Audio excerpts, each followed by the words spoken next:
Assalamualaikum warahmatullahi wabarakatuh. Perkenalkan, nama saya Leni Fuji Astuti dari kelas 1C.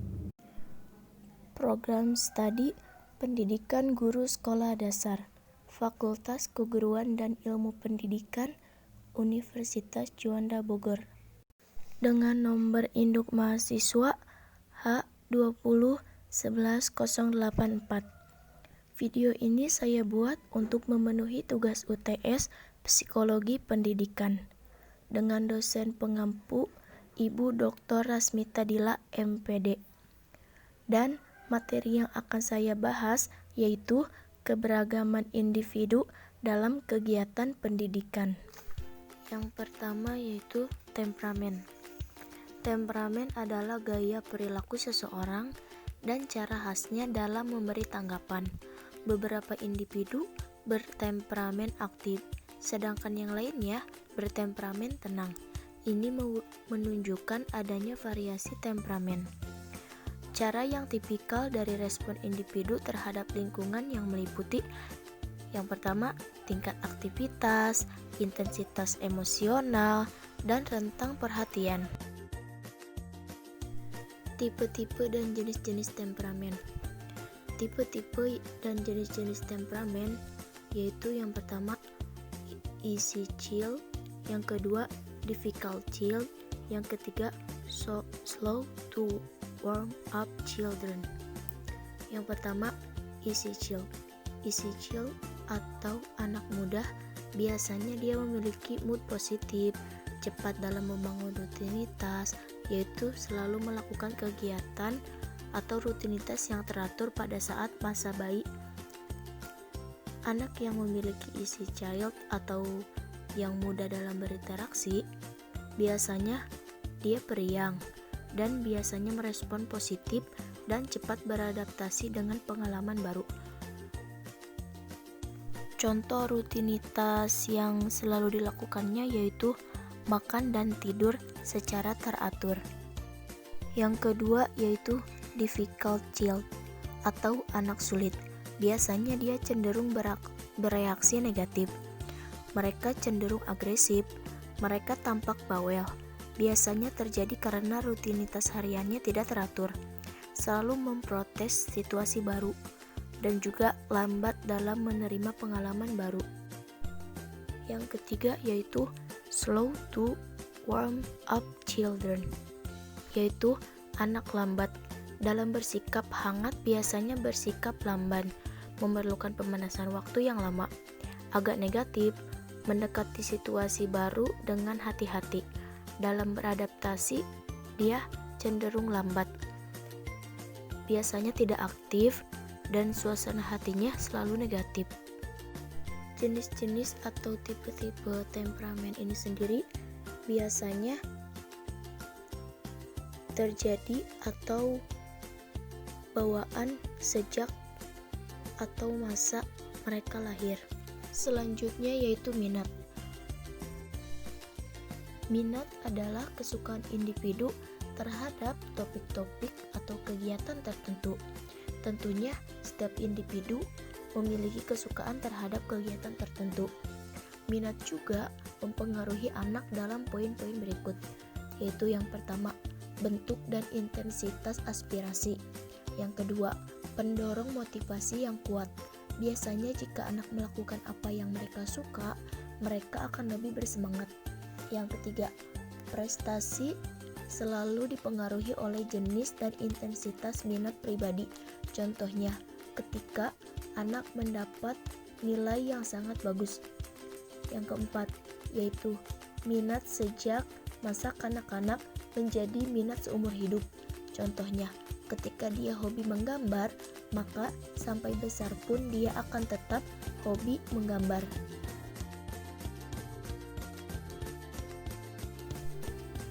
Selanjutnya yaitu gaya belajar. Cara yang lebih disukai untuk belajar. Kita memilih gaya belajar yang disukai oleh individu atau siswa. Yang pertama, ada gaya auditori. Gaya auditori yaitu mendengarkan bunyi dan kata-kata, mengikuti instruksi dan penjelasan verbal. dan memecahkan masalah dengan membahasnya. Yang kedua yaitu gaya visual. Gaya visual adalah berpikir dengan gambar-gambar, menangkap apa yang didengar dan mengubahnya dalam bentuk gambar.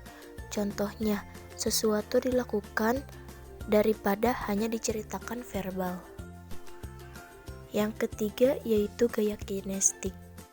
Gaya kinestik yaitu menggunakan gerakan, menyentuh, dan merasakan sesuatu ide gerakan, memiliki pemahaman dan ingatan. Selanjutnya yaitu fakta dalam pembelajaran. Fakta dalam pembelajaran itu ada dua. Yang pertama, tidak semua anak belajar dalam cara yang sama. Tentunya setiap individu atau setiap anak memiliki cara belajar yang berbeda-beda. Yang kedua, sekolah umumnya. Sekolah umumnya lebih banyak menyajikan materi secara auditori, lebih banyak sedikit secara visual. Dan anak kinestik harus menyesuaikan cara belajarnya agar dapat baik di sekolah. Selanjutnya yaitu faktor eksternal. 1. Pengalaman hidup. Yang pertama, komposisi keluarga, keluarga inti, keluarga besar, dan keluarga orang tua tunggal. Prestasi akademik dan sosial anak lebih baik. Hubungan antara kedua orang tua yang saling memberikan dukungan, baik fisik atau emosional, biasanya mempunyai anak dengan kemampuan menciptakan atmosfer yang menyenangkan. Yang kedua, urutan kelahiran anak. Perbedaan perilaku orang tua, yaitu harapan yang tinggi kepada anak pertama atau anak tunggal. Yang ketiga, anak yang dianiaya dan diabaikan. Yang keempat, usia orang tua ketika melahirkan anak pertama di bawah umur 15 tahun dan di atas umur 35 tahun. Yang kelima yaitu status sosial ekonomi dapat mempengaruhi kemampuan orang tua untuk menyediakan lingkungan yang dapat meningkatkan keinginan anak belajar. Dan yang keenam, tingkat pendidikan orang tua. Dan yang terakhir, kondisi-kondisi khusus.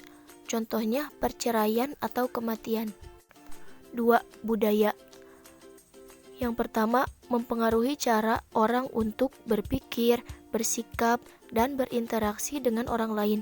Contohnya, anak Asia menyukai kegiatan akademis, dan anak Amerika menyukai olahraga. Yang kedua, perbedaan budaya menyebabkan terjadinya kesalahan interpretasi. Input guru, yaitu belajar sebanyak yang guru bisa tentang latar belakang keluarga tiap anak untuk memperoleh pemahaman tentang lingkungan keluarga dan tempat anak dibesarkan. Pokok permasalahannya yaitu setiap anak memiliki cara yang berbeda dalam belajar. Tidak semua anak memiliki kemampuan yang sama dalam belajar, dan juga setiap anak pasti memiliki caranya masing-masing dalam pembelajaran. Kita sebagai guru tidak perlu membanding-bandingkan kemampuan anak yang satu dengan yang lainnya. Solusi dari permasalahan ini yaitu kita harus menghargai apa yang ada atau keberagaman yang ada pada setiap anak dalam pembelajaran, dan juga kita sebagai guru harus memberi motivasi kepada anak. Sebagai seorang guru juga kita harus memahami setiap karakteristik yang ada pada anak. Baiklah, hanya itu yang bisa saya sampaikan. Mohon maaf apabila ada kesalahan kata dan saya ucapkan terima kasih. Sekian dari saya. Wassalamualaikum warahmatullahi wabarakatuh.